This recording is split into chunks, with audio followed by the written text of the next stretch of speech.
All right, as promised, here is the working for problem number 1 on AP worksheet 01L titrations. Now, if you were in periods 1 or 2 and you're looking at this on like Friday, Saturday, or Sunday night before class, I'd hold off on this. It's going to make more sense after we actually titrate and work a problem in class. But for 5 and 6, these problems are really great challenging problems that kind of get at the heart of stoichiometry and all the math that we're trying to learn. So we're going to work problem 1A. Now, in problem 1, we have a real-life scenario of limestone, okay? And limestone is it's calcium carbonate. So it says limestone can be considered to be essentially pure calcium carbonate. So here is our limestone. Okay, acid rain can be considered to be sulfuric acid. So here is our sulfuric acid. So sulfuric. All right. When limestone buildings are eroded by acid rain, the reaction can be summarized by this. Okay, so limestone plus acid yields calcium sulfate, carbon dioxide, and water. Now, an acid-base reaction looks similar to a precipitation reaction or a double replacement, but the mechanism is a little bit different. So what we would expect, or what we can see, is that the calcium ion is pairing up with the sulfate here, but then what we might expect would be the hydrogen combining with the sulfate, with the carbonate to produce this, and this is known as carbonic acid. Carbonic acid is a weak acid that breaks down very readily or breaks apart into liquid H2O and CO2 gas. So we have written it like this here. Now notice, everything's balanced and everything is in a 1-to-1 proportion. Now on to the good stuff. It says we can replicate this reaction in a lab by titrating. And it says if we have 7.21 grams of calcium carbonate solid, remember this is our base, okay, and we're adding that much to this quantity of sulfuric acid, we want to know how many moles of acid will remain. So what that means is we're going to consume all of this. So we need to know how much we actually consumed. We need to know how much acid we started with, and then we need to use the ratio to figure out how much of the acid is actually going to be left. So we have the base defined, we have the acid defined, and now when I see grams here, my chemistry mind immediately goes to moles.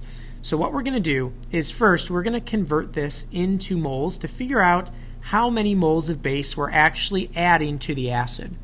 Okay, the molar mass of calcium carbonate is 100.09. So I'm going to do the math right here.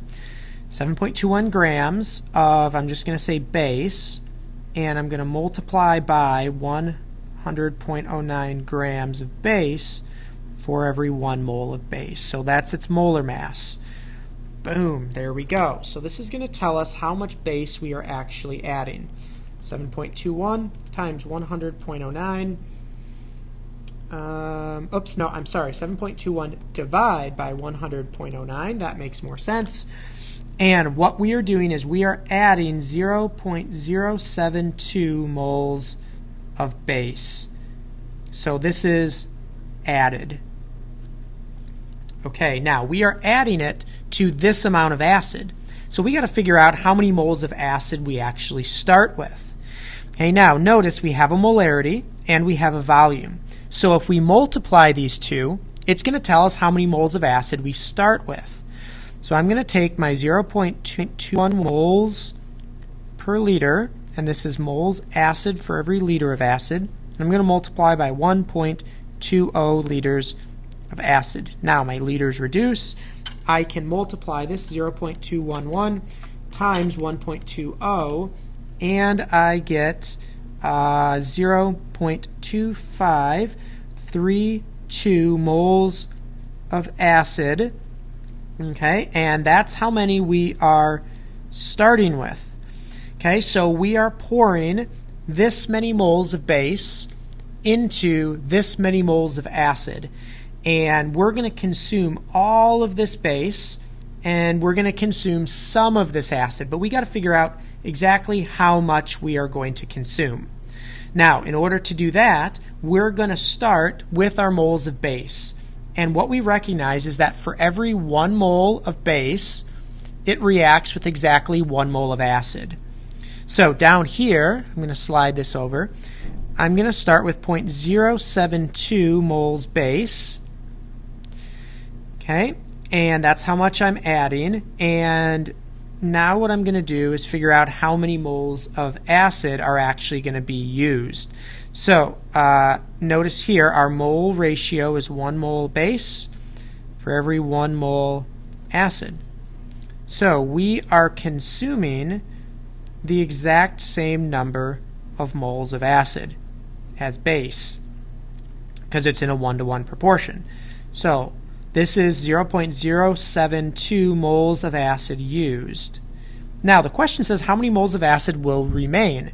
Well, if we start with 0.2532 and we use 0.072, that tells us that we should have, I'm going to plug that in my calculator, 0.2532 minus 0.072 equals 0.181 moles of acid remain. Okay, so there. Now, in true AP style, your answer for part A gets plugged in for part B. Now, part B says what volume of a 0.411 molar KOH must be added to neutralize the excess acid found above. So now you have this many moles of acid, and we need to figure out how many, we need to figure out how much of the base we are going to add. Now, look, the ratio here is a 1-to-2, so this is a totally different reaction with different reaction stoichiometry. All right, so that sets you up. Can you solve B? If you can, fabulous. And then flip it over, and there's more titration fun on the back side. All right, see ya.